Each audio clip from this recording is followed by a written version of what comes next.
तो फिर से स्टार्ट करते हैं भाई। हमारे पास जो करंट अफेयर वाला जो पार्ट था, करंट अफेयर हमारे पास, ये हम बात करेंगे प्रीलिम्स 2024 के रेफरेंस में, है ना। तो प्रीलिम्स 2024 के रेफरेंस में मई 2023 से लेके, है ना, अप्रैल 2024 तक का जो ये करंट अफेयर होता है, ये इंपॉर्टेंट होता है फॉर द प्रीलिम्स पेपर।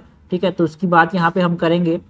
तो वही इस तरीका है, इसका एक प्लेलिस्ट होगा, यहाँ पे प्लेलिस्ट बना दूंगा, है ना। उस प्लेलिस्ट में हमारे पास सारे रहेंगे। तो अराउंड हमारे पास 130 क्वेश्चंस हर मंथ के हम यहाँ पे कवर करेंगे, और 130 क्वेश्चंस में हमारा पूरा साल भर का, है ना, हमारे पास करंट अफेयर जो इंपॉर्टेंट था वो कवर हो जाता है ना। इंपॉर्टेंट डाटा के साथ आपका रिवाइज हो जाएगा। तो मैं अगर हम लोग बोला कि भाई अगर हमारे पास जीएस पेपर 1 में अगर हमारे पास 20-30 क्वेश्चन अगर हमारे पास करंट अफेयर के आ रहे हैं, तो उसमें मैं गारंटी बोल सकता हूँ कि भाई अगर आप ये सारे के सारे 30 क्वेश्चन जो होंगे वो करंट अफेयर से रहेंगे, बिकॉज कहीं और से नहीं आ पाएगा यहाँ से क्वेश्चन, यहाँ से नहीं आ पाएगा, बिकॉज इस करंट अफेयर में हमारे पास ऐसे क्वेश्चन होंगे जो कि जो न्यू पैटर्न है।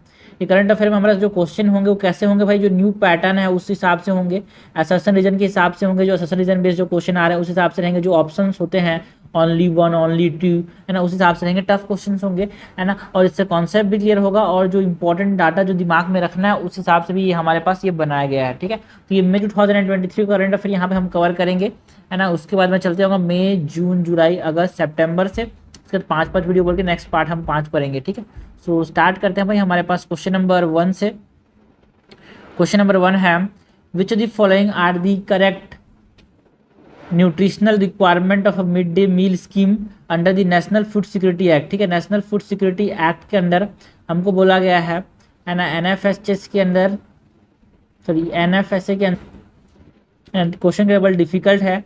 एनएफएसए के अंदर हमारे पास न्यूट्रिशनल रिक्वायरमेंट की बात की गई है, ठीक है ना, मिड डे मील स्कीम में। तो हमारे पास जो प्रोटीन रिक्वायरमेंट है वो कितना है भाई, 15-20 ग्राम है क्या? बिल्कुल सही है। जो मिड डे मील के अंदर हमारे पास जो प्रोटीन रिक्वायरमेंट है इट इज 15 to 20 ग्राम, है ना। एंड फैट रिक्वायरमेंट कितना, 18 to 21 ग्राम, बिल्कुल सही है। कार्बोहाइड्रेट शुड बी 70 ग्राम, ठीक है। और देखो इसका जो रेशियो होता है ना, वो जरूरी रेशियो, जैसे आप इसका रेशियो रखकर निकालोगे तो 7 है ये आर बार, ठीक है ना। 7 नहीं बोलेंगे, इसको 3 बोलेंगे। एंड इसके 20 ले लो, इसको 20 ले लो, इसको 60 ले लो, तो कितना हो रहा है, 1:3 के आसपास हो रहा है ना। हाँ बिल्कुल सही है। तो चारों के तीनों स्टेटमेंट्स यहाँ पे करेक्ट हैं, ठीक है ना। ओके, और अगर हम और भी सारी चीज़ें की बात करें तो यहाँ पे अराउंड 10 साल है भाई, 10 साल हो गया एनएफएचएस के, उस हिसाब से यहाँ पे हमसे बात की गई है। तो ये सब चीज़ें हैं, बेसिक चीज़ें जो कि हमसे पूछा गया है। तो करेक्ट हमसे पूछा है, तो करेक्ट तो सारे हैं। तो हमसे ये नहीं पूछा है कि यहाँ पे स्टेटमेंट देखो कैसे दिया है, none of the statement is wrong, ठीक है। क्वेश्चन नंबर 2 है, कंसिडर दी फॉलोइंग पेयर्स। ये लेवल कैसा है क्वेश्चन का भाई, मीडियम लेवल का क्वेश्चन है। मिशन नेम दिया है, कौन से कंट्री के साथ हमने लगाया है वो हमको बात की गई है, और इनकरेक्टली मैच हमसे पूछा गया है। तो क्या पूछा गया है, सबसे जरूरी होता है भाई, इनकरेक्टली मैच हमसे पूछा गया है।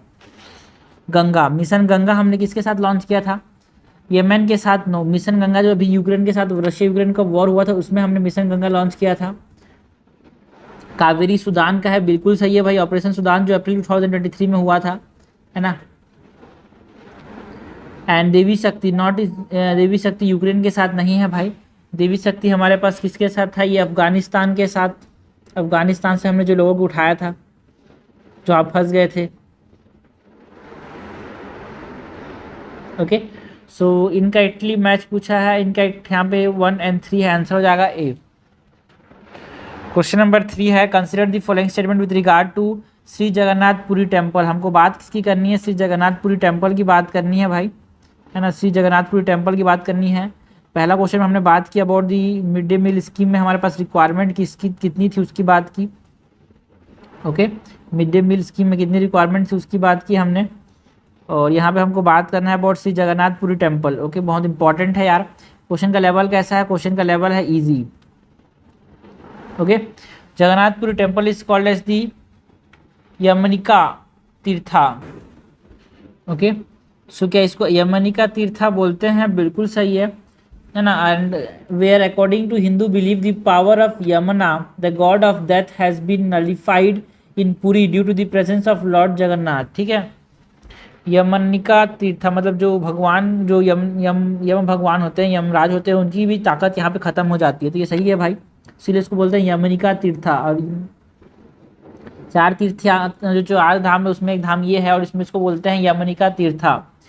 And this temple okay was called white pagoda and is a part of the Char Dham pilgrimage. बिल्कुल सही है। वाइट पगोड़ा किसको बोला जाता है? वाइट पगोड़ा हमारे पास पुरी के टेम्पल को बोला जाता है, ठीक है ना। ब्लैक पगोड़ा किसको बोला जाता है? ब्लैक पगोड़ा जो हमारे पास कोणार्क में सन टेम्पल है उसको बोला जाता है, ठीक है। ओके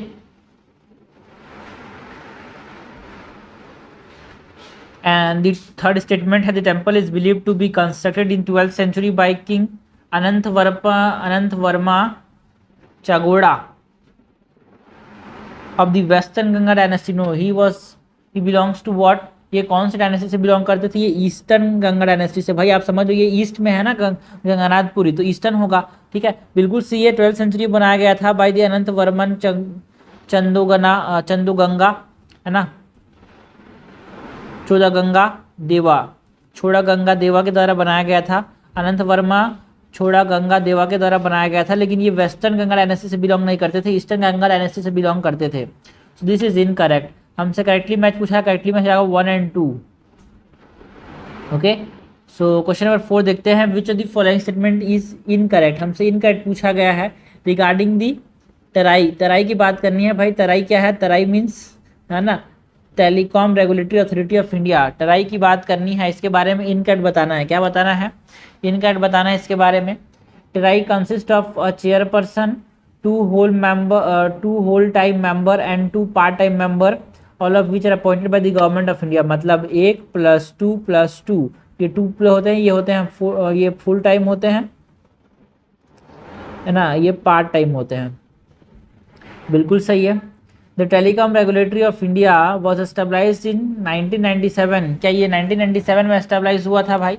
हाँ, 20 फरवरी 1997 एज अ एग्जीक्यूटिव एजेंसी बोल रहा है। देखो भाई, no it is an executive agency, no it is a regulatory authority of India is a. देखो भाई, ये रेगुलेटरी अथॉरिटी ऑफ इंडिया जो है स्टेटरी बॉडी है, बिकॉज एक नियम से बना गया था। कौन से? Telecom regulatory authority of India act से बना। सो इट इज़ अ स्टेटरी बॉडी। इसको बनाया किसके अंडर गया था भाई? इसको बनाया गया था telecom regulatory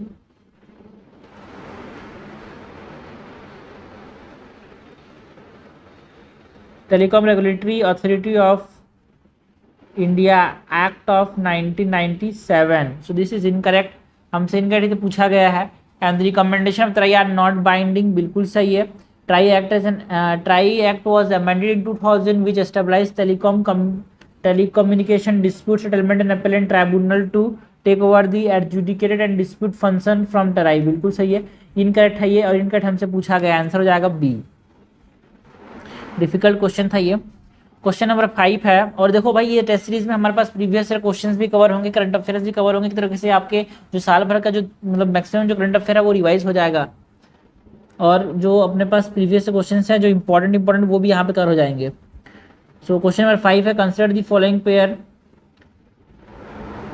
town sometime mention in the news. ठीक है, फॉलोइंग पेयर टाउन, कुछ टाउन्स है जो कि यहाँ पे मेंशन थे न्यूज़ में, उसके बारे में हमको बताना है। ये क्वेश्चन का लेवल कैसा है? मॉडरेट। ये 2018 में आ चुका है भाई, तो उस हिसाब से हमको समझना है कि हाँ देखो यूपीएससी क्वेश्चन पूछती कैसी है। जो टाउन न्यूज़ में रहते हैं उस पर हमेशा ध्यान देना है, क्योंकि यूपीएससी ऐसे क्वेश्चन पूछ चुकी है और पूछ सकती है। एलपीओ जो टाउन है वो कहाँ पे है भाई? एलपीओ टाउन कहाँ पे है? LPO town is in Syria. बिल्कुल सही है। एलपीओ जो है वो सीरिया के अंदर है, और ये न्यूज़ में था इसीलिए हमसे पूछा गया है ना। एंड किरकुक कहाँ पे है? किरकुक कहाँ पे है? ये यमन के अंदर नहीं है, Kirkuk is in Iraq. Okay, Mosul भी बच्चे को पता है, बहुत इंपॉर्टेंट था भाई। आईएसआईएस वाले जिसने देखा था, है ना, आईएसआईएस कंट्रोल टेरिटरीज में आप जो बात करोगे तो न्यूज़ में रहता है हमेशा। मौसूल भी इराक के अंदर है, ये आईएसआईएस कंट्रोल टेरिटरीज हैं ये, है ना। एंड मज़र आई शरीफ कहाँ पे है? अफगानिस्तान के अंदर। बिल्कुल सही है। मज़र ऑफ शरीफ कहाँ पे है? अफगानिस्तान के अंदर। करेक्टली मैच हमसे पूछा गया। करेक्टली मैच हमारे पास हो जाएगा बी 1 और 4। ओके, क्वेश्चन नंबर 6 है। How many of the following statement is are true? True पूछा गया है भाई रिगार्डिंग मिशन कर्मयोगी। बहुत ज़्यादा न्यूज़ में रहता है, इजी क्वेश्चन है ना। मिशन कर्मयोगी के बारे में हमको बताना है। मिशन कर्मयोगी तो ये कुछ भी पूछा नहीं जाएगा भाई। कोई करंट अफेयर क्वेश्चन ऐसे होंगे जो कि हाँ जेन्युइन क्वेश्चन है, वो फालतू वालतू कुछ भी आज जो न्यूज़ में आ रहा है उससे डाल दिया, ऐसा नहीं होगा। इसी से मंथली करंट अफेयर क्वेश्चन बना रहे हैं, डेली बनाना कोई फायदा नहीं है, बिकॉज डेली में हर चीज़ ऐसी नहीं होती जो न्यूज़ में हो। देश महीना भर में जो इंपॉर्टेंट चीज़ है उसको हम लोग एक बार में करके यहाँ पे कंप्लीट करते हैं, फालतू में टाइम वेस्ट करना कोई फायदा नहीं है। सो क्वेश्चन नंबर 6 है, फर्स्ट स्टेटमेंट है मिशन कर्मयोगी के बारे में, it is a scheme to commemorate yogic heritage of India. ये बिल्कुल सही है क्या? हाँ, बिल्कुल गलत है भाई। मिशन कर्मयोगी योगिक एस्पेक्ट की बात नहीं करता है, ये नेशनल प्रोग्राम है for what, for the civil service capacity building. Okay, it is a national program for civil service capacity building, civil servant capacity building के लिए उनको ट्रेन करने के लिए है। And it is design for the government servant of the country, बिल्कुल सही है यार। And IGOT Karmashala is one of the initiative under this scheme, बिल्कुल सही है। एक वर्कशॉप कंडक्ट किया जाता है, ये वर्कशॉप है एक प्रकार से, ये क्या है, एक वर्कशॉप है जो कि इसके अंदर यहाँ पे कंडक्ट किया जाता है। तो यहाँ पे हमसे ट्रू पूछा गया है, तो only 2 statements are true. Okay, that is 3 and 4। Now question number 7 है आइडेंटिफाई द करेक्ट स्टेटमेंट, हमसे करेक्ट स्टेटमेंट पूछा गया है। क्वेश्चन का लेवल कैसा है भाई? क्वेश्चन का लेवल है difficult. Patents are given for novel inventions and discoveries, जो पेटेंट्स होते हैं वो नोवल इन्वेंशंस एंड डिस्कवरीज के लिए दिए जाते हैं क्या? हाँ, नो, है ना, जो है ना, बिल्कुल। देखो यहाँ तो समझना भाई, patents are given for novel invention तो सही है। सपोज मैंने कोई डायनामाइट इन्वेंट किया तो उसको मैं दे सकता हूँ कि डायनामाइट पहले इन्वेंट नहीं हुआ था, तो मैं इसको दे सकता हूँ कि हाँ मेरा पेटेंट है। बट डिस्कवरीज जो होती है ना, discoveries are not patentable, not patentable. So this is incorrect. Indian Patent Act 2005 provides for 20 year of protection, बिल्कुल सही है। इंडिया में पेटेंट जो है वो कितने सालों के लिए मिलता है भाई? इंडिया में पेटेंट मिलता है 20 ईयर्स के लिए, बहुत इंपॉर्टेंट पॉइंट है, ठीक है। सो करेक्ट हमसे पूछा क्या हो जाएगा? B, that is 2 only. Question number 8 है which of the following statement is are correct. Question का लेवल कैसा है भाई? क्वेश्चन का लेवल है easy.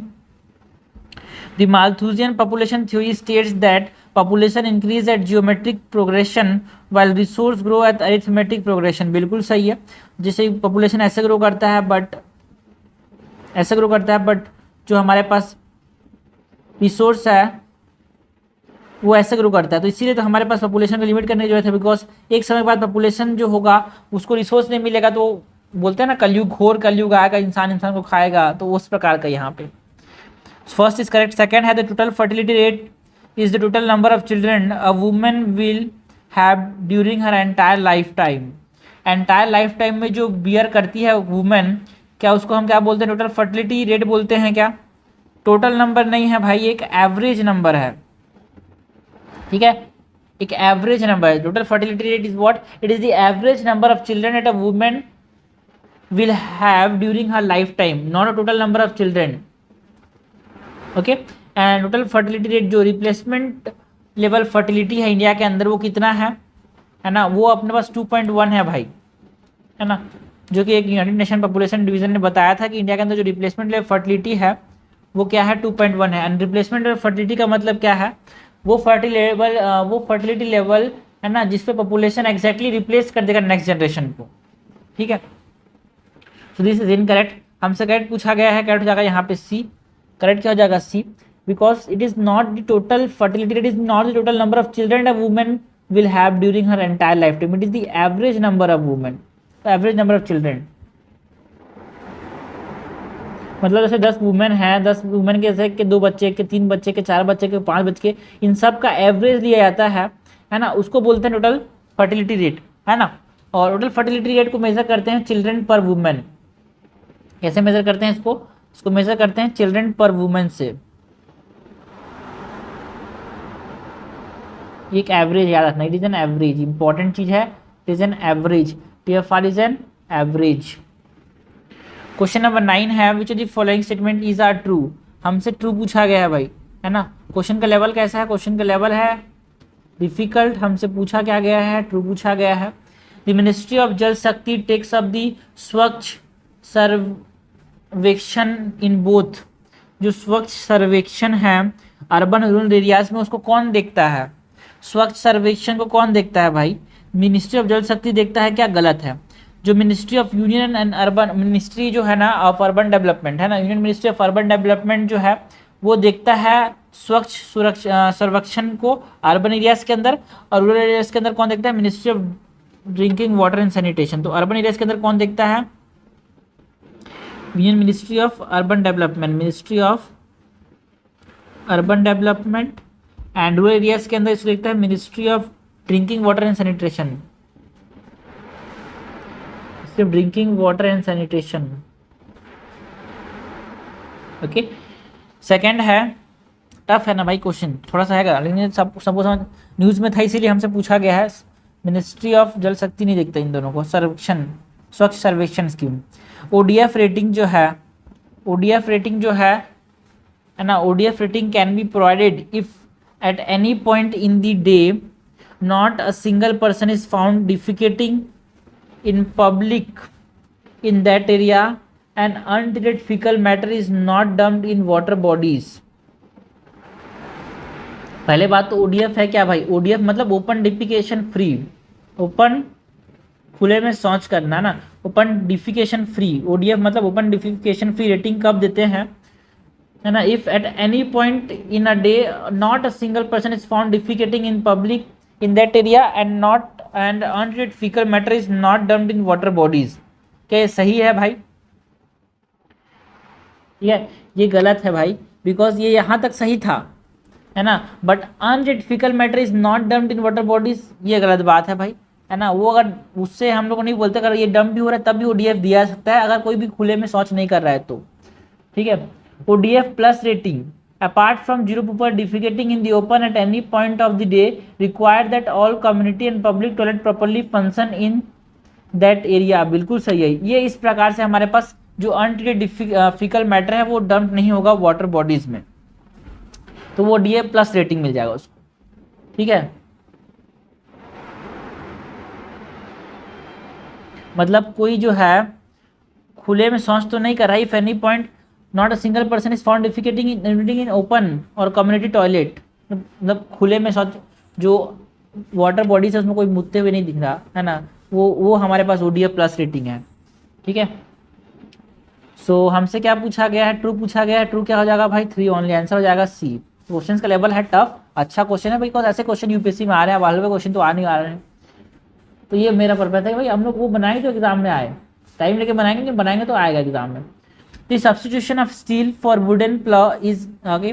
The substitution of steel for wooden plow in agriculture production is an example of।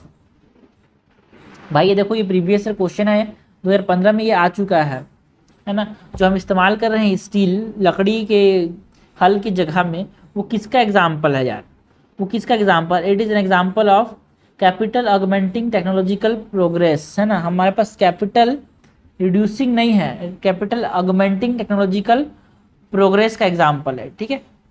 It is an example of capital augmenting technological process because ये productivity को बढ़ा रहा है,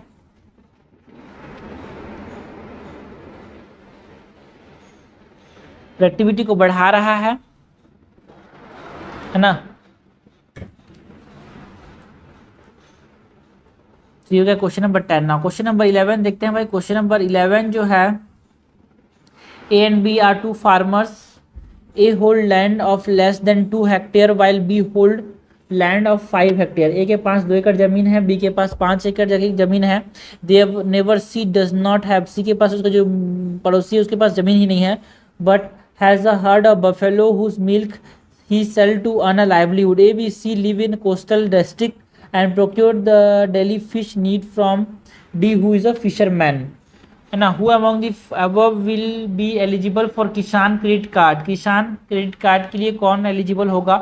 क्वेश्चन का लेवल है डिफिकल्ट, है ना। तो इस तरह के क्वेश्चन यूपीएससी में आते हैं जो कि एनालिटिकल बेस होते हैं भाई, और ये क्वेश्चन ऐसे हैं जो कि पूछा जा सकता है भाई, क्योंकि ये लॉजिकल क्वेश्चन है ना।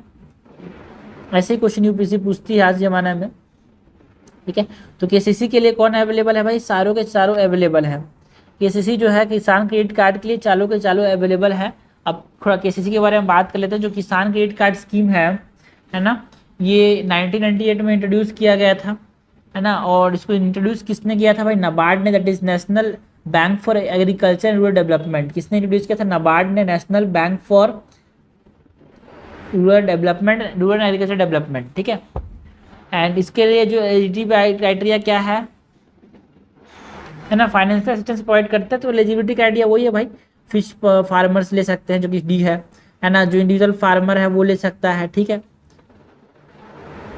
डेयरी वाले ले सकते हैं, ठीक है, जमीन जिसके पास है ना, जिसके पास बफेलो हो वो भी ले सकता है, जिसके पास लैंड हो तो ले ही सकता है, जिसके पास बफेलो वो भी ले सकता है, फिशरमैन भी ले सकता है। तो चारों के चारों are available for eligible for what they all four are eligible for the Kisan credit card.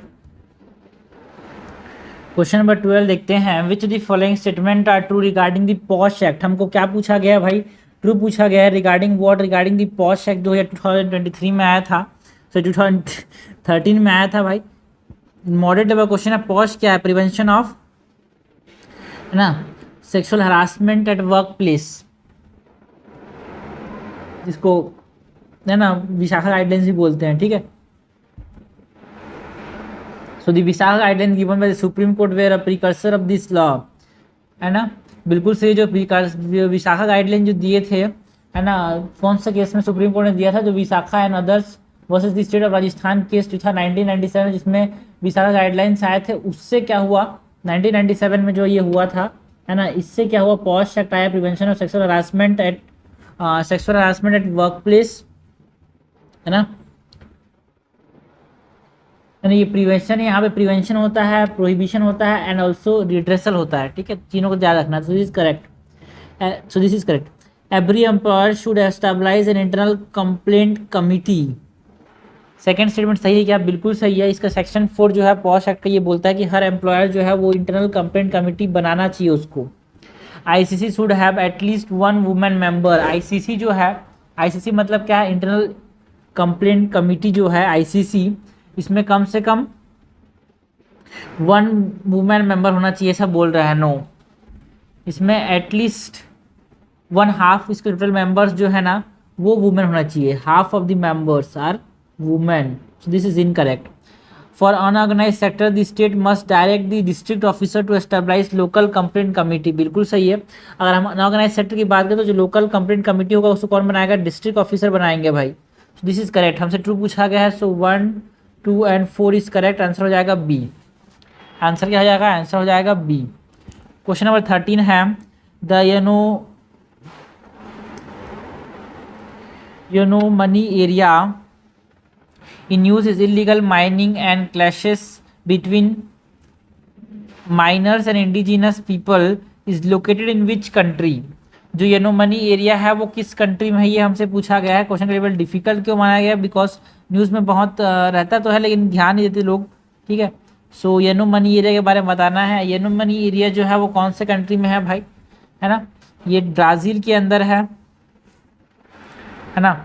And यहाँ पे बहुत ज़्यादा कन्फ्लिक्ट हमको देखने को मिलता है, इलीगल माइनर्स देखने को मिलते हैं, बहुत ज़्यादा इलीगल माइनिंग देखने को मिलती है। क्वेश्चन नंबर 14 है, how many following bodies are the part of the World Bank group. World Bank group के कौन कौन यहाँ पे पार्ट हैं, ये हमसे पूछा गया। क्वेश्चन का लेवल ईजी है भाई। क्या वर्ल्ड बैंक ग्रुप में एशियन डेवलपमेंट बैंक आता है?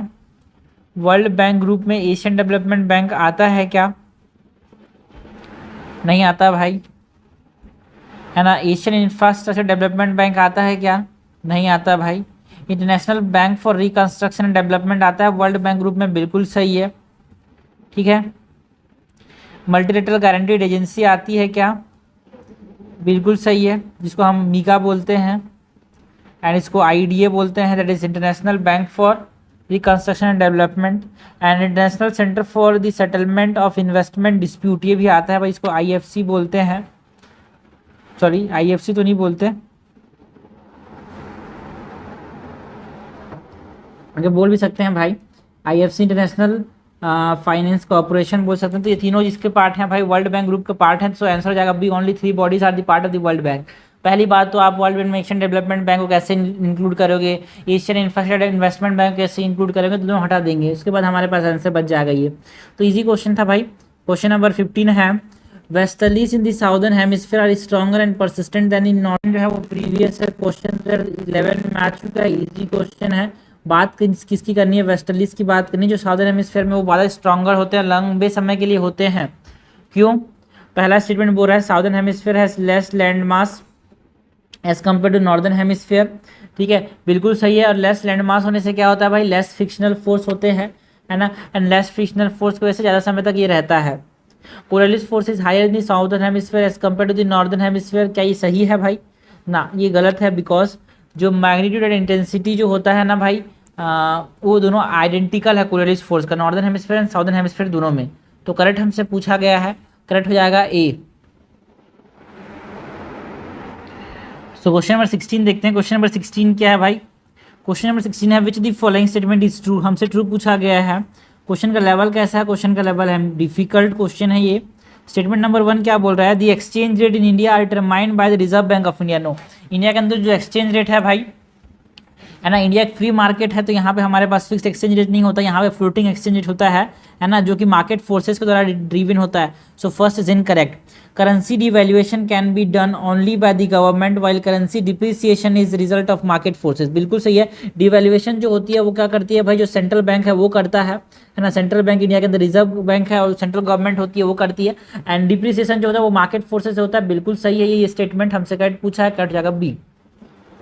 क्वेश्चन नंबर 17 है which of the following statement is are true. True level हमारे पास पूछा गया, लेवल है मीडियम इस क्वेश्चन का। Diabetes, type 1 diabetes is caused due to auto immune reactions. जो टाइप 1 डायबिटीज है वो ऑटो इम्यून रिएक्शन से होते हैं, क्या? बिल्कुल सही है, एक ऑटो इम्यून डिसीज है ये। And type 2 diabetes is caused only due to insulin deficiency in the body. देखो भाई, एक्सट्रीम वर्ड है, only due to insulin deficiency बोल रहा है, ऐसा नहीं है भाई। इंसुलिन की कमी की वजह से भी होता है, plus inability of the insulin sensitive tissue, मतलब इंसुलिन इनसेंसिटिविटी की वजह से भी होता है। इंसुलिन की कमी प्लस इंसुलिन बन तो रहा है बट इनसेंसिटिव है जो सेल्स है, तो वो भी हमारे पास डायबिटीज देखने को मिल जाता है। Okay, so this is incorrect.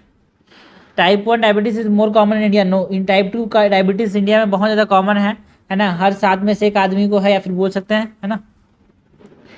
सो हमारे पास करेक्ट पूछा गया भाई, करेक्ट हो जाएगा ए, 1 only.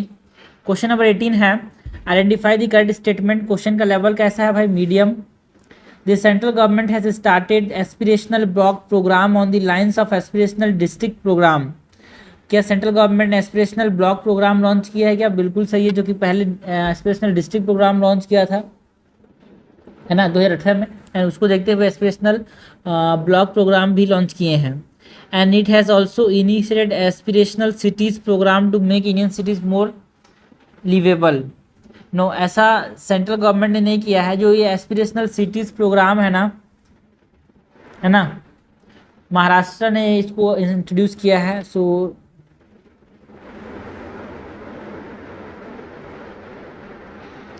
Not by the central government, ठीक है, करेक्ट हमसे पूछा गया, करेक्ट जाएगा ए, 1 ओनली।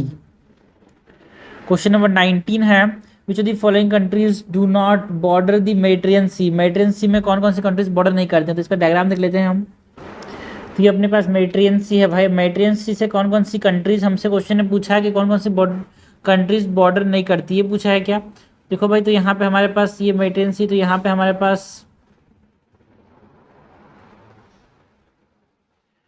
पास ये पूछा कि कौन कौन सी कंट्रीज बॉर्डर नहीं करती हैं, ठीक है।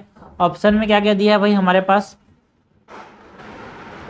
तो इजराइल बॉर्डर करता है, ट्यूनीशिया भी बॉर्डर करता है, ठीक है, जॉर्डन, लेबनान बॉर्डर करता है, जॉर्डन बॉर्डर नहीं करती है, जॉर्डन है, and Jordan do not border Mediterranean C.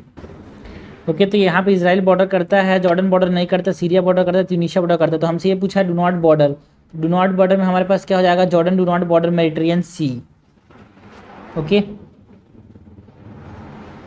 Question 20 है which one of the following statement does not apply to the system of subsidy alliance, है ना। जो लॉर्ड वेलेस्ली ने जो सब्सिडी अलायंस का सिस्टम इंट्रोड्यूस किया था, है ना, क्वेश्चन कैसा है? इजी है ना। तो सब्सिडी अलायंस का जो सिस्टम इंट्रोड्यूस किया था लॉर्ड वेलेस्ली ने, उसके लिए कौन सा अप्लाई नहीं होता, है ना? To maintain a large standing army at one expense and at others expense. बिल्कुल सही है, एक हमारे पास ये तर्क था इसके बनाने का, है ना, दूसरे खर्चे पे अपना आर्मी को चलाए। And to keep India safe from Napoleon, ये भी एक तरह से हमारे पास सब्सिडी अलायंस इंट्रोड्यूस करने का कॉन्सेप्ट था। And to secure a fixed income for the company. No, income secure करने के लिए ये नहीं किया गया था। and to stabilize British paramountcy over Indian states, yes, but to secure fixed income, no, it is not a इसकी वजह से नहीं किया गया था, इस काम की वजह से नहीं किया गया था सब्सिडी अलायंस को इंट्रोड्यूस। क्वेश्चन 21 है, which of the following are the project developed by the border and road organisation. Border and road organisation जो है, जो बॉर्डर एंड रोड ऑर्गेनाइजेशन है, क्वेश्चन का लेवल कैसा है भाई, डिफिकल्ट क्वेश्चन है। हमसे ये पूछा गया which of the following projects develop by the border and road organisation, कौन कौन से project border and road organisation ने डेवलप किए हैं, ये हमसे पूछा गया है। ठीक है, तो इनमें से कौन कौन सा डेवलप किए हैं भाई, बीकन के अंदर BRO ने अपना डेवलप किया प्रोजेक्ट, दंतक के अंदर किया है, संपर्क किया है, वार्तक किया है, विजयक किया, ये सारे प्रोजेक्ट जो हैं बॉर्डर एंड रोड ऑर्गेनाइजेशन ने किया है। जो बीकन प्रोजेक्ट है ना भाई, वो 1960s में बॉर्डर एंड रोड ऑर्गेनाइजेशन ने किया था, है ना। इसमें क्या किया गया था, to maintain road infrastructure and maintenance की बात करते थे इन कश्मीर में रोड इंफ्रास्ट्रक्चर बनाने की बात करता था जो प्रोजेक्ट बीकन है वो।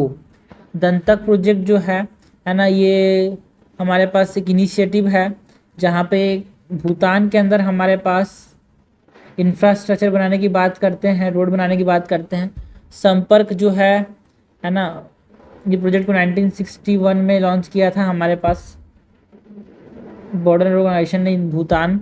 संपर्क जो है वो जम्मू के अंदर है, ये जम्मू के अंदर इनिशिएटिव है ना, जम्मू काठवा वो सब रीजन में यहाँ पे इसको बनाया गया था। संपर्क 1975 के अराउंड यहाँ पे कंस्ट्रक्शन किया था, मेंटेनेंस किया था रूट्स का।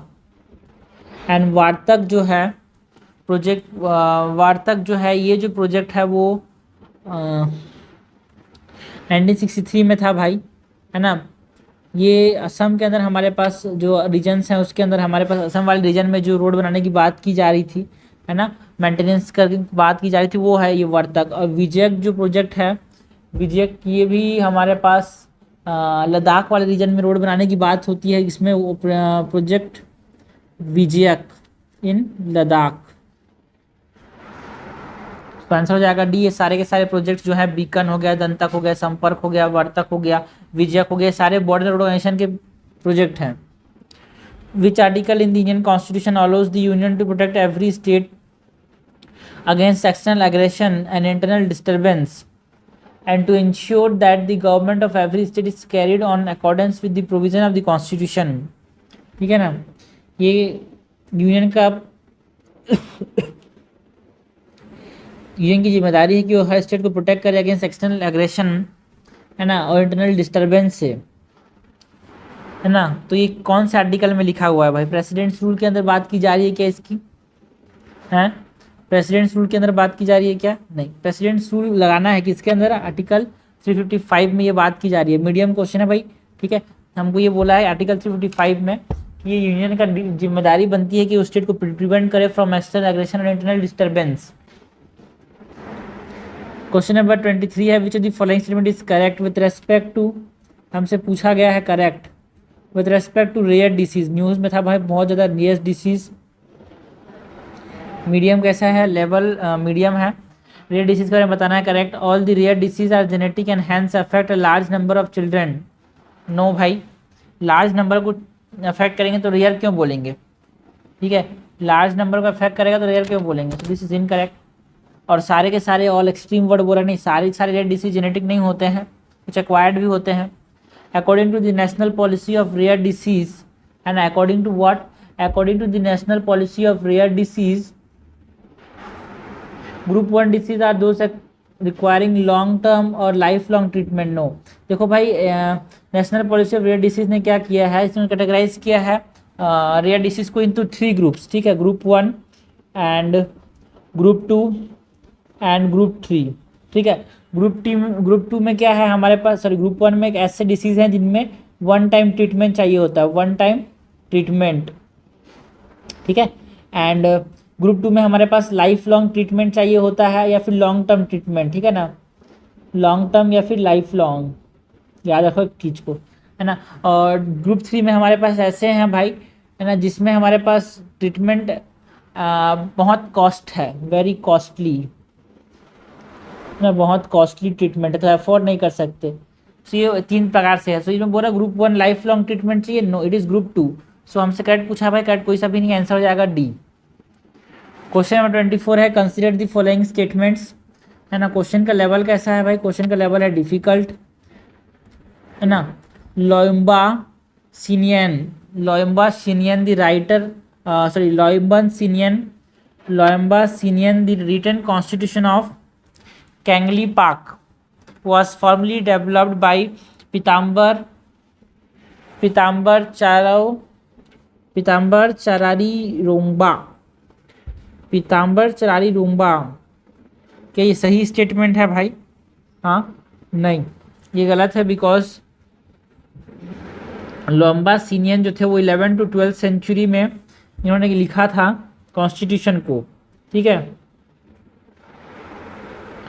ना। During the king of Manipur का कॉन्स्टिट्यूशन लिखा था, रेगुलेटेड इन मणिपुर किंगडम, है ना, जब किंग लोंगबा वहाँ पे थे, ठीक है।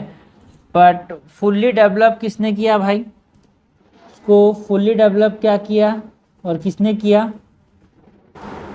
देखो ये जो है लोम्बा सिनियन, ये 11 to 12 सेंचुरी में वहाँ का कॉन्स्टिट्यूशन लिख दिया था, लेकिन ये जो पीताम्बर चरारोइंगबा है ना, ये तो बाद में आए थे भाई, ये बाद में राजा थे एक हमारे पास, अराउंड 1600 से लेके 1709 तक के अराउंड ये राजा थे कुछ, है ना। इस समय तो ये लेट में आए थे। फॉर्मली डेवलप बाय ये बोले नहीं, इन्होंने डेवलप नहीं किया था, इन्होंने ही डेवलप किया था, इन्होंने लिखा था, ठीक है। सो first is incorrect. Manipur learn the art of making gun powder from Chinese merchant, बिल्कुल सही है। मणिपुर ने जो चाइनीज मर्चेंट्स है उनसे बारूद बनाना सीखा था। At the conclusion of the first Anglo Burmese war Manipur became British protectorate, बिल्कुल सी है। फर्स्ट एंग्लो बर्मिस वॉर जब हुआ था, है ना, तो उस समय यहाँ पे इसका ब्रिटिश प्रोटेक्टरेट बन गया। करेक्ट हमसे पूछा गया, कट जाएगा 2 and 3। क्वेश्चन नंबर 25 है, satellite used for telecommunication relay are kept in geostationary orbit. Satellite is said to be in such orbit when, geostationary orbit में है। कब पता चलेगा भाई? डिफिकल्ट क्वेश्चन है, 2011 में आया है ये question. Orbit is in Jio synchronous, orbit is Jio synchronous. क्या ये सही है? हाँ, हमसे पूछा गया है, करेक्ट बताना है ना अपने को, करेक्ट बताना है। बिल्कुल सही है। जब जियो सिंक्रोनस होता है, जियो स्टेशनरी है special kind of Jio synchronous orbit, जिसमें अर्थ के क्या होता है 0 डिग्री पे होता है। So this is correct. And orbit is circular, बिल्कुल सही है। जियो सिंक्रोनस ऑर्बिट सर्कुलर होते हैं। And Jio stationery is a special category of Jio synchronous. Jio synchronous तो सारी तरफ हो सकता है, ये बट जो कि पैरेलल होता है अर्थ के इक्वेटर उसको बोलते हैं जियो स्टेशनरी, ठीक है। सो जियो स्टेशनरी जियो सिंक्रोनस के अंदर ही आते हैं। दे आर सर्कुलर, बिल्कुल सही है। Orbit lies in the plane of the earth equator, बिल्कुल सही है। जो स्टेशनरी ऑर्बिट है वो अर्थ के इक्वेटर में लाई करता है। And the orbit is at altitude 22,236, no, ये अल्टीट्यूड कितना इंपॉर्टेंट एल्टीट्यूड, इसलिए हमको याद रखना है 35786, 3 5 है ना, 7 8 6, 35,786 किलोमीटर, है ना। इस एल्टीट्यूड पे होता है ये जियो सिंक्रोनस ऑर्बिट, ठीक है। सो ये तो गलत हो जाएगा, हमारे पास करेक्ट पूछा गया है, करेक्ट हो जाएगा 1 2 3। क्वेश्चन नंबर 26 है, consider the following statement with respect to space science and technology awareness training. Start की बात करनी है हमको, है ना, space science and technological awareness training, है ना। ये जो प्रोग्राम है स्टार्ट प्रोग्राम, उसकी बात करनी है, space science and technology awareness training program की। Start space time awareness and training program की बात करनी है। इसके बारे में हमारे पास ये न्यूज़ में था, इसीलिए हमसे यहाँ पे क्वेश्चन पूछा गया है। Okay, so it is a sponsored programme organised by ISRO for school children to impart basic knowledge on space technology. देखो भाई, ये जो स्टार्ट है एक ऑनलाइन ट्रेनिंग प्रोग्राम है ना। ये post graduate and final year of under graduate students के लिए, चिल्ड्रेंस के लिए नहीं है भाई ये,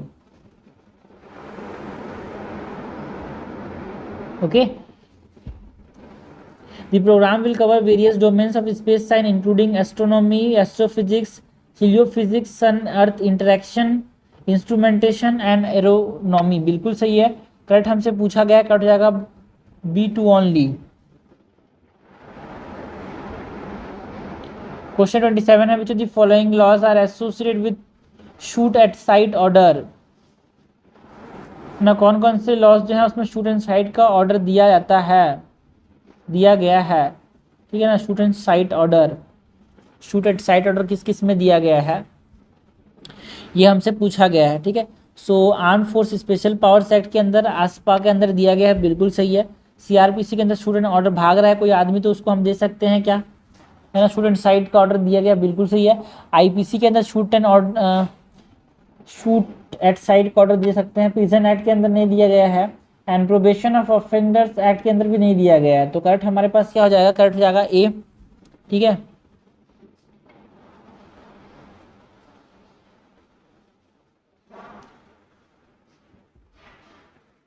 क्वेश्चन 28 है, telegraph memorial made by grey Aberdeen, और telegraph memorial made by grey Aberdeen granite ना, grey Aberdeen granite and standing on a sandstone base was unveiled by lord Curzon, ठीक है। जो टेलीग्राफ मेमोरियल है किसने बनाया था, वो लिखा है, इसको अनवील किया था लॉर्ड कर्जन ने। It is dedicated to the effort and sacrifice of telegraphers during, जो टेलीग्राफर्स का जो है ना एफर्ट्स एंड सेक्रीफाइस था किसके समय,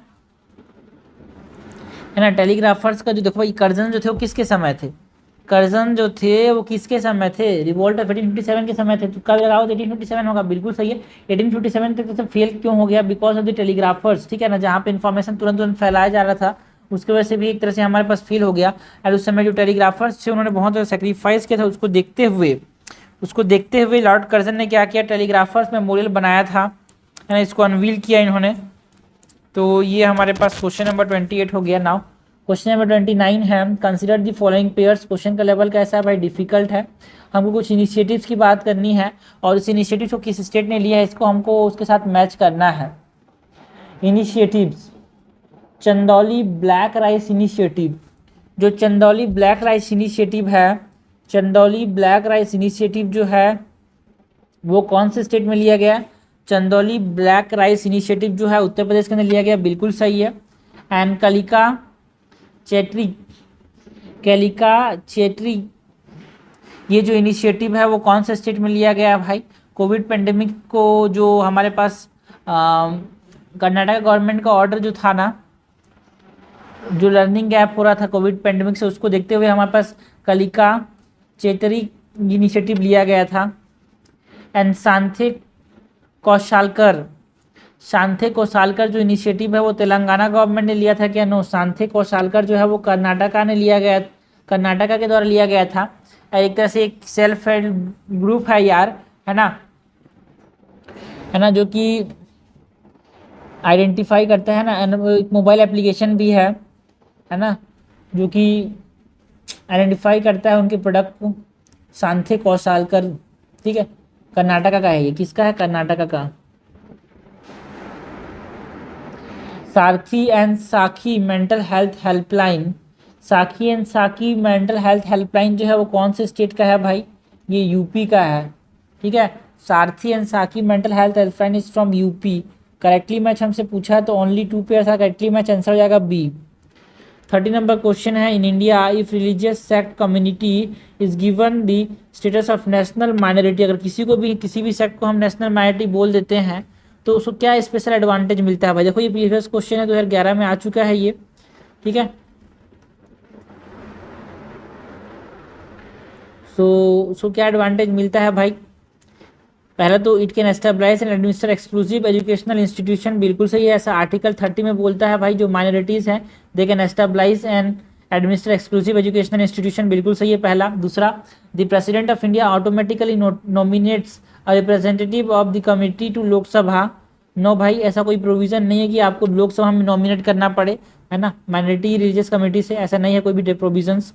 एंड थर्ड है, it can derive benefit from prime minister 15 point programme, बिल्कुल सही, जो 15 पॉइंट प्रोग्राम लॉन्च हुआ 2005 के अंदर, यहाँ पे बेनिफिट्स मिलते हैं माइनॉरिटीज़ को, है ना, जैसे कि कौन कौन सी फील्ड में मिलता है, in the field of education, in the field of skill development, in the field of employment, in the field of what, communal conflicts को प्रिवेंट करने के लिए, सो ये सब चीज़ें हमारे पास मिल सकती है। तो ये चीज़ करेक्ट हमसे करेक्ट पूछा गया, कट जाएगा 1 और 3, आंसर हो जाएगा सी।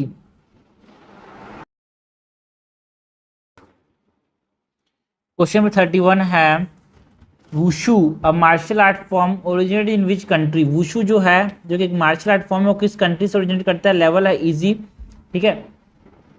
सो ये कौन से कंट्री से ओरिजिनेट करता है भाई, हमारे पास ये क्वेश्चन पूछा गया। तो एक चाइनीज मार्शल आर्ट है ये, है ना। विशु कहाँ से ओरिजिनेट करता है? चाइना से ओरिजिनेट करता है, जो किन डायनेस्टी है वहाँ से।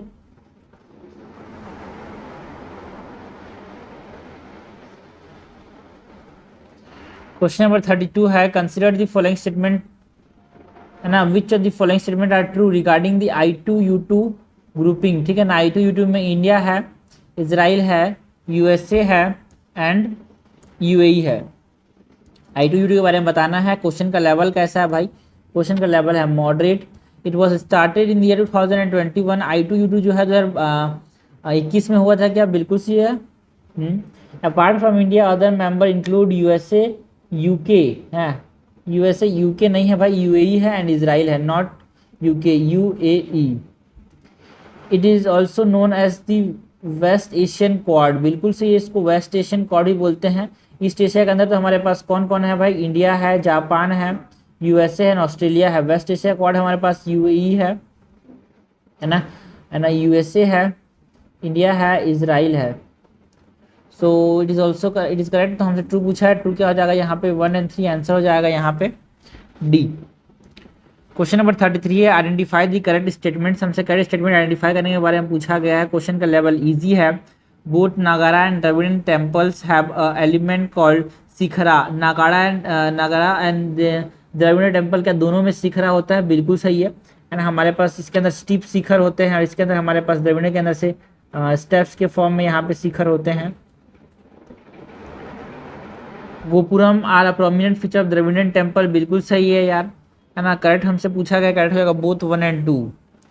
क्वेश्चन नंबर 34 है how many of the following countries are the member of Arab League. Arab League के कौन कौन से कंट्रीज मेंबर है? क्वेश्चन का लेवल कैसा है भाई? डिफिकल्ट है, ठीक है। सो अरब लीग में हमारे पास सपोज ये अफ्रीका हो गया। जनरली हमारे पास जैसे कौन कौन से नेशन आते बताऊँ, ये अफ्रीका वाला अफ्रीका हो गया, और यहाँ पे हमारे पास अरब एरिया हो गया, सऊदी अरेबिया वाला रीजन। तो यहाँ पे हमारे पास मेनली करंट यहाँ पे ऐसे वाले जो रीजन है वो हमारे पास किस में आते हैं? अरब लीग में आते हैं, ठीक है। तो अरब लीग में कौन कौन आता है, इसका हम इमेज देखें तो ये वो सारे नेशंस हैं जो कि अरब लीग में आते हैं। यहाँ पे मॉरिस्टीनिया आ गया, अल्जीरिया आ गया, मोरक्को आ गया, लीबिया आ गया, इजिप्ट हो गया, सूडान हो गया, सऊदी अरेबिया, यमन, ओमान, यहाँ पे पूरा रीजन UAE वाला रीजन, है ना, इराक हो गया। ये सब हमारे पास किस में आते हैं? अरब लीग में आते हैं। इधर सोमालिया हो गया। तो हमसे यही क्वेश्चन पूछा है कि कौन कौन से पार्ट, ठीक है। तो क्या सीरिया पार्ट है भाई? बिल्कुल सही है, Syria is the part of the Arab league. Egypt part है, ओमान पार्ट है। क्या इजराइल इसका पार्ट है? क्या इजराइल इसका पार्ट है? नहीं, इजराइल जो है वो अरब लीग का पार्ट नहीं, बिकॉज इसराइल में मेनली जो लोग हैं वो थोड़े ज्यूस टाइप के हैं। And Tunisia is the part, yes. तो यहाँ पे only 4 countries is the part of the Arab league. Question 35 है on which of the following can you find the bureau of energy efficiency star level. इनमें से किसमें हमको bureau of energy efficiency का star level देखने को मिल सकता है? क्वेश्चन का लेवल क्या है वो छोड़ो भाई, मॉडरेट है। प्रीवियस ईयर क्वेश्चन 2016 में आ चुका है। क्या सीलिंग फैन में हमारे पास ब्यूरो ऑफ एनर्जी एफिशिएंसी का स्टार लेवल मिलेगा? बिल्कुल सही है। इलेक्ट्रिक गीजर में मिलता है, बिल्कुल सही है। एंड ट्यूबुलर फ्लोरेसेंट लैम्प के अंदर भी मिलता है यार। करेक्ट हमसे पूछा गया, क्या हो जाएगा? डी। क्वेश्चन नंबर 36 है करेक्ट स्टेटमेंट हमसे पूछा गया है। क्वेश्चन का लेवल कैसा है भाई? Moderate. Mission life was introduce by India at UNFCCC COP26। COP26 में मिशन लाइफ को हमने इंट्रोड्यूस किया था क्या? हाँ बिल्कुल सही है। COP26 में हमारे पास जो कि ग्लासगो में हुआ था, है ना, वहाँ पे हमने इसको इंट्रोड्यूस किया था mission life, that is lifestyle for environment, है ना। ये बहुत ज़रूरी है भाई, कौन से मिशन को कहाँ पे हमने स्टार्ट किया था, इंट्रोड्यूस किया था, वो पूछा जा सकता है। मैच द फॉलोइंग में भी फिर स्टेटमेंट की फॉर्म में, तो इसीलिए हमें से याद रखना चाहिए हमको, ठीक है। It has a dual objective of achieving the SDG and combating climate change. क्या इसका डुअल ऑब्जेक्टिव था भाई? बिल्कुल सही है, इसका डुअल ऑब्जेक्टिव था। And focuses on biodiversity conservation. No, lifestyle जो है ना, it does not focuses on biodiversity conservation यार, है ना। क्लाइमेट चेंज को बताने की बात करते हैं, डायरेक्टली डायरेक्टली ये बायोडाइवर्सिटी कंजर्वेशन के बारे में बात नहीं करता।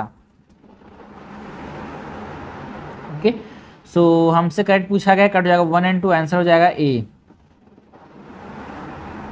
क्वेश्चन नंबर 37 है, how many the following statement is are true regarding cyclones in India. हमको बात किसकी करनी है, साइक्लोन्स की बात करनी है। साइक्लोन्स के बारे में क्या सही है, इंडिया हैज़ 2 साइक्लोन सीजन। क्या इंडिया के अंदर 2 साइक्लोन सीजन है, बिल्कुल सही है।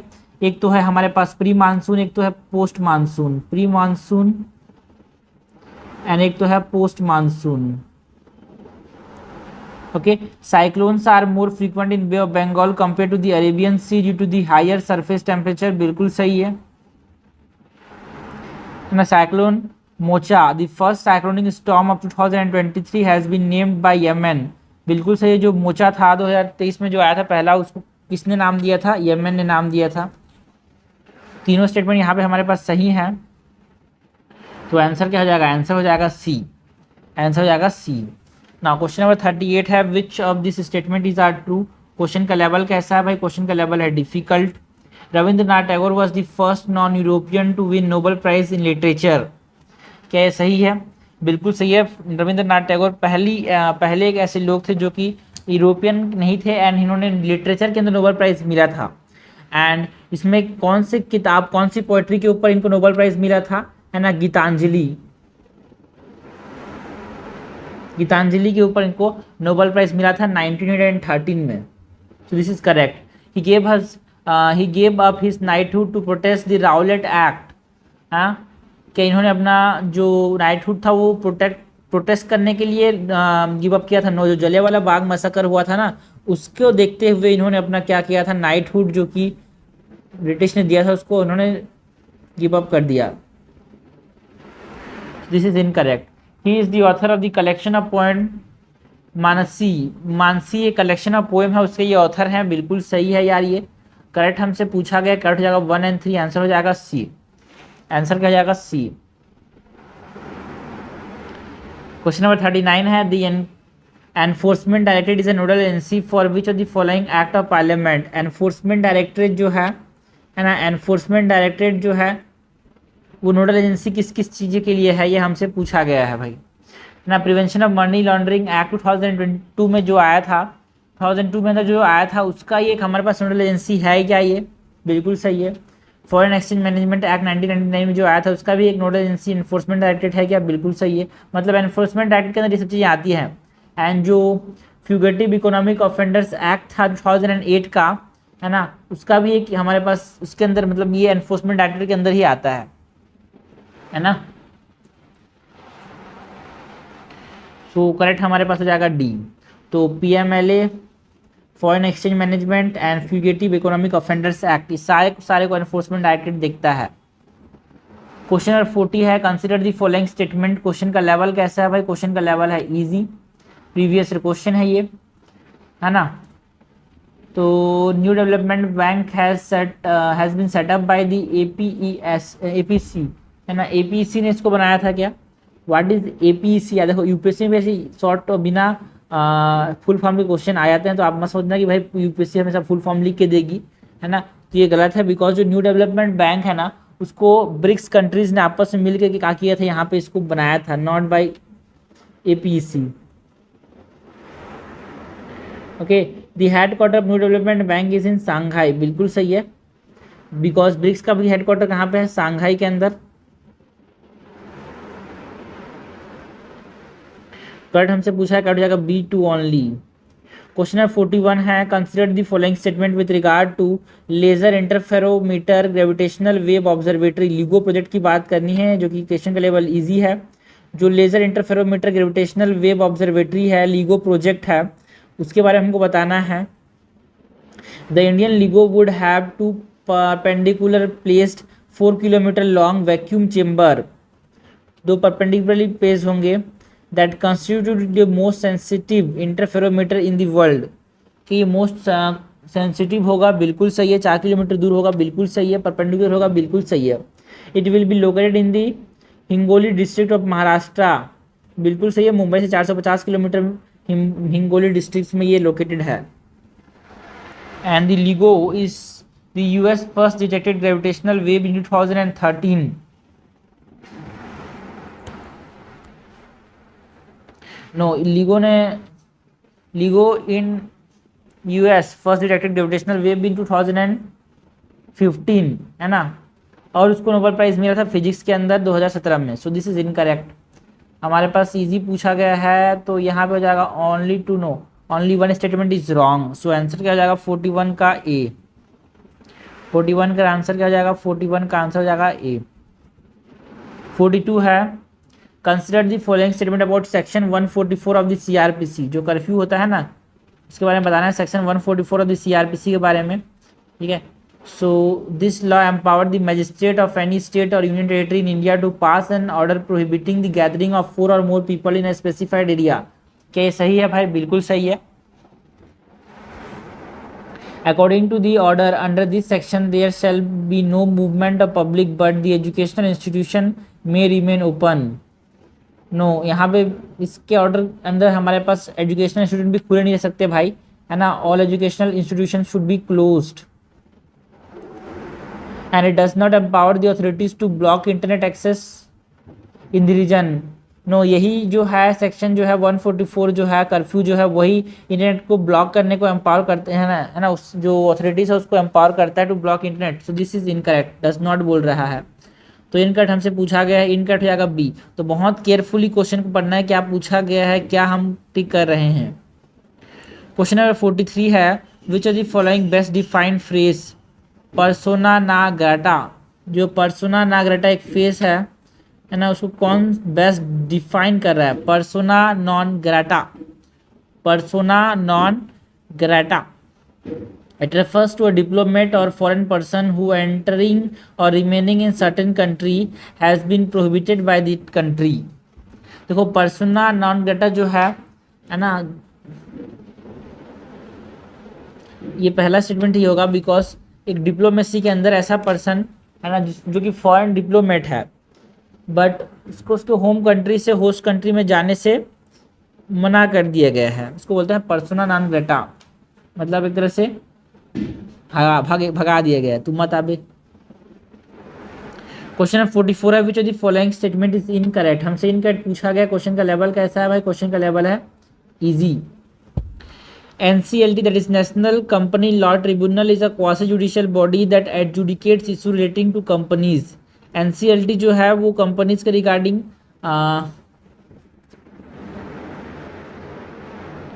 इशूज एडजुडिकेट करता है. बिल्कुल सही है.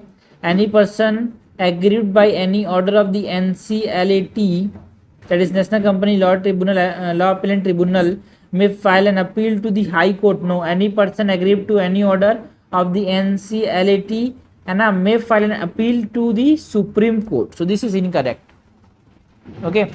And NCLAT, that is National Company Law Appellate Tribunal, is also the appellate tribunal for order passed by the NCLT under section 61 of the Insolvency and Bankruptcy Code 2016 and for order passed by the Insolvency and Bankruptcy Board of India under section 202 and 211 of the IBC.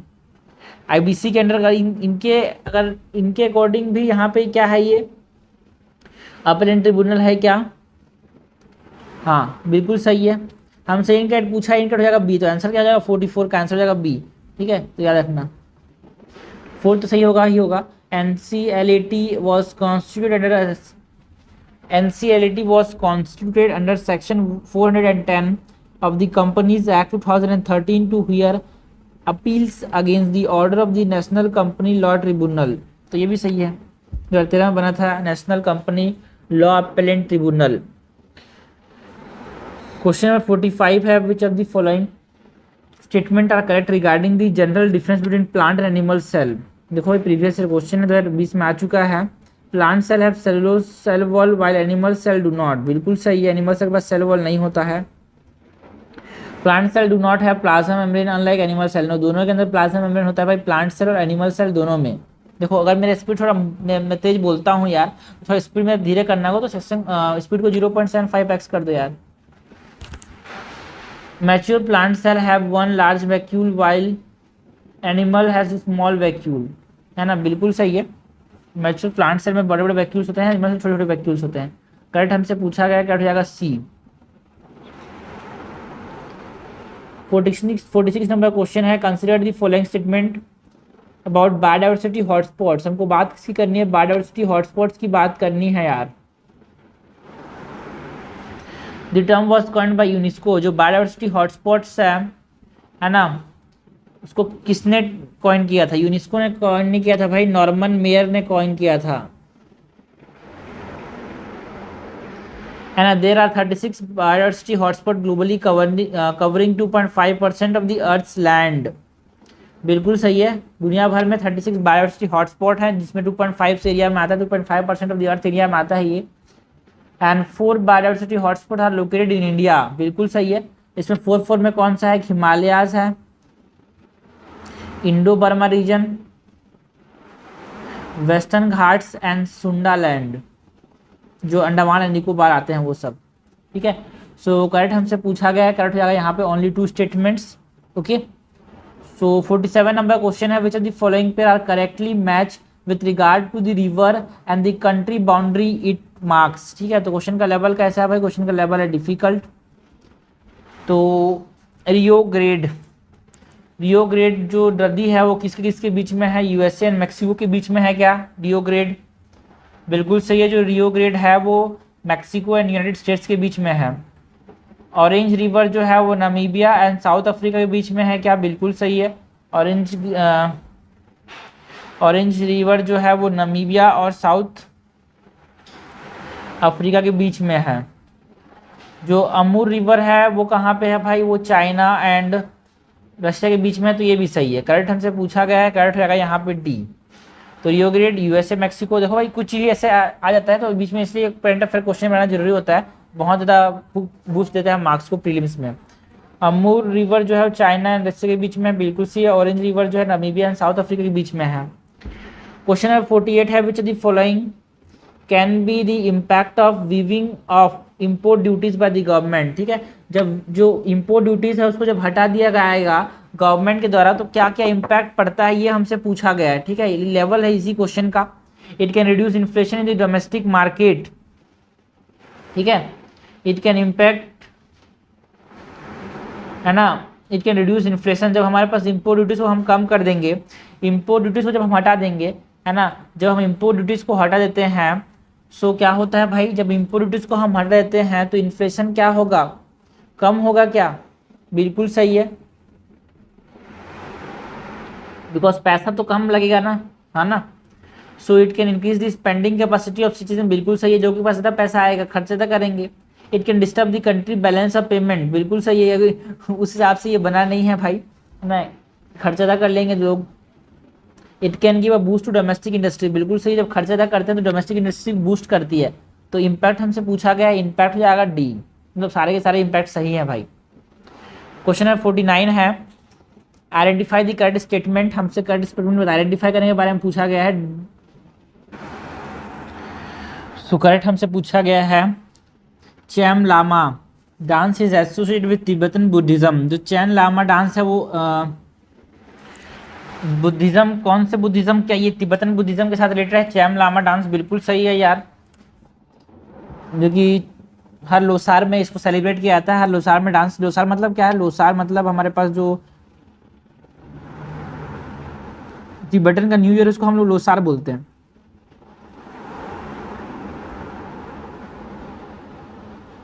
In India it is perform only in Ladakh, no, इसको लद्दाख अंदर, हिमाचल प्रदेश के अंदर, ठीक है ना, है ना, और ये बहुत सारे रीजन्स हैं, है ना, वहाँ पे इसको परफॉर्म किया जाता है। So this is incorrect. Special mask and head gears are adorned by the performance in this dance, बिल्कुल सही है यार, ठीक है। So this is also correct. Correct हमसे पूछा 1 और 3 करेक्ट हो जाएगा।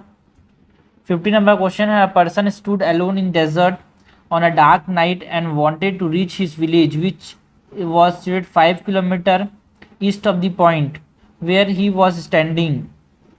He had no instrument to find the direction, but he located the pole star. The most convenient way now to reach his village is to walk in the देखो भाई ये question जो है वो मॉडरेट लेवल क्वेश्चन है, PYQ 2012 में आ चुका है। तो हमको ये पता होना चाहिए जो पोल स्टार होता है वो नॉर्थ में होता है और इसका घर कहाँ पे है, ईस्ट में है, ठीक है। तो सपोज ये ईस्ट वेस्ट नॉर्थ साउथ है, तो इसको जाना कहाँ है, ईस्ट जाना है। तो इसको सपोज यहाँ पे पोल स्टार दिख रहा है तो उसके पैरेलल इसको चलते जाना है ना। Direction facing the pole star, direction opposite to the pole star, direction keeping the pole star in the, suppose ये लेफ्ट के अंदर, ठीक है ना, लेफ्ट के अंदर हमारे पास सपोज इधर जा रहा है तो इसका लेफ्ट में हो जाएगा ना ये। सो आंसर क्या हो जाएगा इसका सी। क्वेश्चन नंबर 51 है Fisher's effect, describe the relationship between. तो जो फिशर्स इफेक्ट है वो क्या क्या के बीच में रिलेशनशिप को डिस्क्राइब करता है, फिशर्स इफेक्ट। ओके, सो ये इन्फ्लेशन और इंटरेस्ट रेट के बीच में हमारे पास क्या बताता है, एक रिलेशनशिप को बताता है ना, कि ज़्यादा टेक्निकल हो जाएगा बट ये बोलता है जो रियल इन्फ्लेशन रेट होता है it is what it is nominal interest rate minus the expected inflation. तो ये रिलेशन बता रहा है between inflation and interest rate, Fisher effect. Question number 52 है with respect to default bail, हमको बात इसकी करनी है, डिफॉल्ट बिल की बात करनी है। करेक्ट हमसे पूछा गया है, लेवल कैसा है भाई क्वेश्चन का, difficult. According to section 187 of CRPC an accused है ना, 187 clause 2 of CRPC an accused is entitled to default bail if the investigating agency failed to file a final charge sheet within 60 days from the date of remand। क्या ये सही है भाई, क्या ये सही स्टेटमेंट है ना, नहीं ये गलत स्टेटमेंट है, because after it is with है ना सेक्शन 167 बोलता है ना, सेक्शन 167 बोलता है कि जो अरेस्टेड पर्सन है it is entitled to bail after 90 days in case where, जो वहाँ पे इन्वेस्टिगेशन जो है ना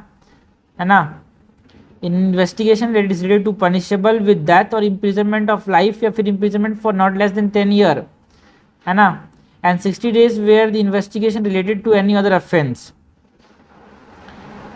सो it is not section 187 of the CRPC जो कि डिफॉल्ट बिल के बारे में बात करता है, डिफॉल्ट बिल के बारे में 167 ऑफ द CRPC बात करता है। So this is incorrect and it is given to bailable offence only. No, जो डिफॉल्ट बिल है वो दोनों के लिए अवेलेबल है, both bailable and non bailable.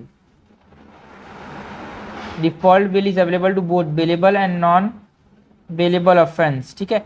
तो करेक्ट हमसे पूछा है तो करेक्ट यहाँ पे कोई सा भी नहीं है भाई। क्वेश्चन नंबर 53 है consider the following statement with respect to POSH act, जो कि अभी भी फिर देखा भाई बहुत इंपॉर्टेंट था न्यूज़ में, इस पर हमसे पूछा गया है। पॉश एक्ट जो है prevention of sexual harassment at work place act 2013 में जो आया था, every employer must constitute an internal complaint committee at each office और ब्रांच दैट हैज़ 20 और मोर एम्प्लॉयर। क्या ये सही है? No, it is incorrect because 10 या फिर 10 से ज़्यादा अगर एम्प्लॉयर हैं तो यहाँ पे हर है ना एम्प्लॉयर को कॉन्स्टिट्यूट करना पड़ेगा ये। Okay, so first is incorrect. The act protect the right of all women who are working or visiting any work place in any capacity, बिल्कुल सही है। If the women can not complain because of the physical or mental incapacity or death or otherwise her legal heir may do so, बिल्कुल सही है। Correct हमसे पूछा गया है, करेक्ट हो जाएगा B, that is 2 and 3 only. Question 54 है which of the following statement is incorrect. हमसे इनकरेक्ट पूछा गया with respect to LIBOR. What is LIBOR यार, है ना, व्हाट इज लीबर हमको पूछा गया, लीबर के बारे में हमको बताना है, गलत गलत पूछा है क्या? यस। क्वेश्चन का लेवल कैसा है? डिफिकल्ट। तो जो लीबर है it is a global reference rate for unsecured short term borrowing in the inter bank market, बिल्कुल सही है। ये हमको आता है कि आप जो खरीद रहे हो बेच रहे हो क्या वो सिक्योर है कि नहीं। The 5 currency for which LIBOR is computed are Swiss franc, euro, pound sterling, Japanese yen and US dollar, बिल्कुल सही है। लीबर जो है वो सब चीज़ के बीच में बताता है कि हाँ ग्लोबल रेफरेंस रेट है भाई अनसिक्योर्ड शॉर्ट टर्म बॉन्ड्स के लिए, ये कि आप जो खरीद रहे हो या फिर बेच रहे हो क्या वो सिक्योर है, आपको रिटर्न मिलेगा कि नहीं मिलेगा, उसको देखता है ये लीबर, है ना। लीबर का मतलब क्या है? लंदन फाइनेंशियल, है ना, है ना। लीबर मतलब जो London inter bank offer rate को हम क्या बोलते हैं, लीबर। इंडिया के अंदर हमारे पास ये मुंबई इंटर बैंक माइबॉर है। इंडिया के अंदर जो Mumbai inter bank overnight rate होता है वो इंडिया के अंदर देखता है कि आज जो हम लोग शॉर्ट टर्म बोरोइंग कर रहे हैं क्या वो सिक्योर है कि नहीं है, उसको देखता है। So LIBOR is administered by international inter continental exchange. बिल्कुल सही है। लिबोर जो है वो इंटर कॉन्टिनेंटल एक्सचेंज को देखता है। इंटर कॉन्टिनेंटल है मुंबई के, जैसे मीबोर जो है वो इंडिया के अंदर है, ये पूरे दुनिया के अंदर है। And the United kingdom financial regulator that overseas Libre has announce that they will discontinue the index by 2030, है ना। नो इसने बोला कि देखो हम डिसकंटिन्यू करेंगे 2023 में, ठीक है, जून 2023 में डिसकंटिन्यू करेंगे, वो इन्होंने बोला, ठीक है, not in 2030। So this is incorrect. Question 55 है यार। They use living organism as catalyst to generate electricity from certain substrate. They use a variety of inorganic material as substrate। तो यहाँ पे बात किसकी की जा रही है भाई, जो माइक्रोबियल फ्यूल सेल्स हैं उसकी बात की जा रही है यहाँ पे, है ना। बिकॉज जो माइक्रोबियल फ्यूल सेल्स हैं वो एनर्जी डिराइव करते हैं यूजिंग बैक्टीरियाज, है ना। They use a variety of inorganic material as substrate. क्या ये सही है भाई? हाँ, क्या ये सही है? क्या बिल्कुल सही है।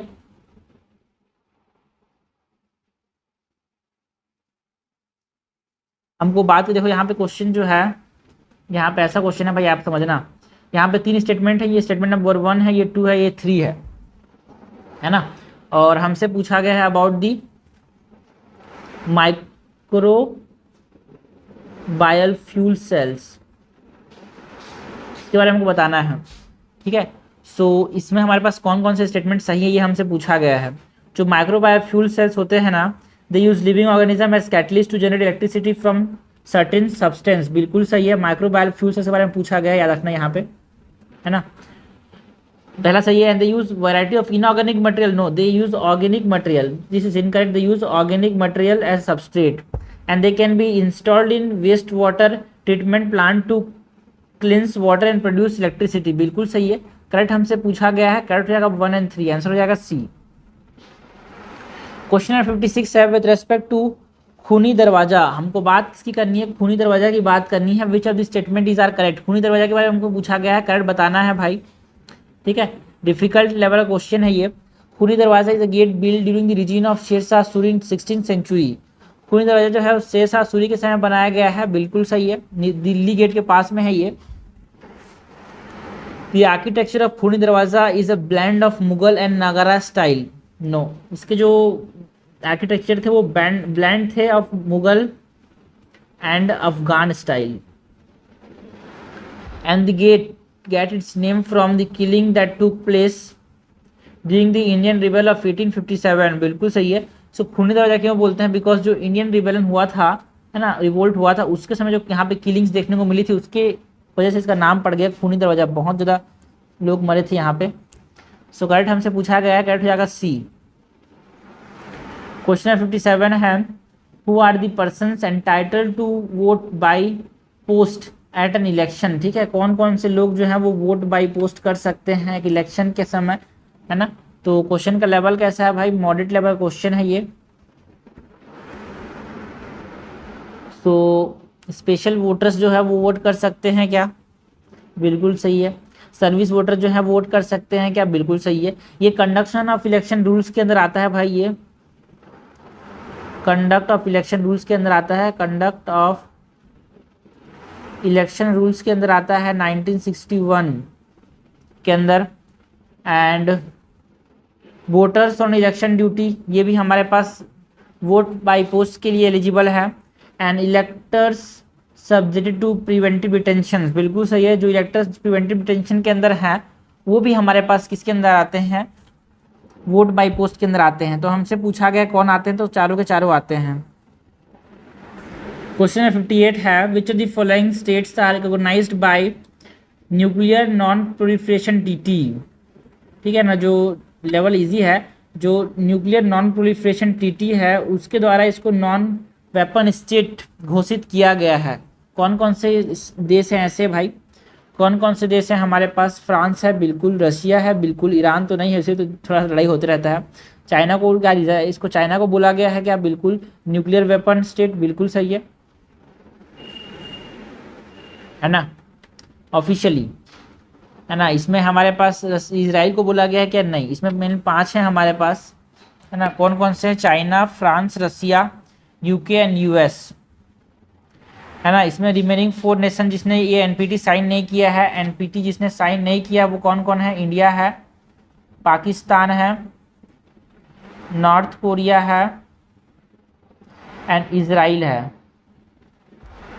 तो यहाँ पे क्या हो जाएगा? 1, 2 एंड 4 जिसने साइन किया उसमें यूएस है, यूके है और ये 3 जो है सब France, Russia, Israel, France, Russia, China, ठीक है। सो क्वेश्चन नंबर 59 है, कंसिडर दी फॉलोइंग स्टेटमेंट्स, है ना। क्वेश्चन का लेवल कैसा है भाई? क्वेश्चन का लेवल है moderate. The planet is sometime called the jewel of solar system and it is the least dense planet in the solar system. Least dense planet कौन सा है भाई सोलर सिस्टम के अंदर? है ना, सैटर्न जो है ना वो लीस्ट डेंस प्लेनेट है और उसको jewel of the solar system बोलते हैं बिकॉज इसके अंदर क्या है? रिंग्स लगी हुई है, इसके बाहर में क्या रिंग्स लगी हुई है, इसलिए ज्वेल्स ऑफ सोलर सिस्टम इसको बोला जाता है। क्वेश्चन नंबर 60 है, a layer in the earth atmosphere called ionosphere. जो आयोनोस्फीयर लेयर है it facilitate radio communication. Why जो आयोनोस्फीयर है वो फैसिलिटेट करता है radio communication because the presence of ozone cause the reflection of the radio wave in the earth. क्या ionosphere के अंदर हमारे पास ओजोन लेयर है? भाई गलत बात है, बिकॉज जो ओजोन लेयर तो स्ट्रेटोस्फीयर में है। Radio wave have a long wavelength. No, जो रेडियो वेव हैं उनके लॉन्गेस्ट वेवलेंथ तो होते हैं बट ये रीज़न नहीं है भाई कि क्यों वो फैसिलिटेट करता है बैकवर्ड कमिंग का, है ना। बिकॉज ये रिफ्लेक्ट क्यों बढ़ता है? इसमें आयंस हैं और ये यहाँ पे आयोनोस्फीयर से आयंस जो है इलेक्ट्रोमैग्नेटिक वेव्स होते हैं एंड इलेक्ट्रोमैग्नेटिक वेव्स जो है वो इलेक्ट्रोमैग्नेटिक वहाँ पे जो रेडिएशन टाइप के निकलते हैं वहाँ से रिफ्लेक्ट कर दिए जाते हैं। सो this is incorrect because long wave एक कारण नहीं है इसका रिफ्लेक्ट कर दे रही जाने का। तो करेक्ट हमसे पूछा गया, करेक्ट हो जाएगा, कोई सा भी नहीं, आंसर हो जाएगा डी। ओके, तो करेक्ट रीजन है इसका रिफ्लेक्ट करने का बिकॉज जो आयोनोस्फीयर्स है इसमें हमारे पास क्या होते हैं? फ्री इलेक्ट्रॉन होते हैं एंड ये फ्री इलेक्ट्रॉन क्या करते हैं? ये रेडियो प्रोपागेशन, क्योंकि इलेक्ट्रोमैग्नेटिक वेव ही तो है, रेडियो वेव आपको व्हाट इलेक्ट्रोमैग्नेटिक वेव एंड ये रेडियो वेव जो है ना ये इलेक्ट्रोमैग्नेटिक वेव है एंड इसको क्या करते हैं? इसको ये इन्फ्लुएंस करते हैं और इसको ये बाउंस बैक कर देते हैं। ओके, सो ये पार्ट 1 हो गया भाई जहाँ पे हमने देखा मई 2023 करंट अफेयर्स क्वेश्चन की बात की, बहुत इंपॉर्टेंट क्वेश्चंस हैं, है ना। तो ये पार्ट 1 में 60 क्वेश्चन देखिए, नेक्स्ट पार्ट में नेक्स्ट जो 70 क्वेश्चन हैं अराउंड उसको करेंगे। ओके।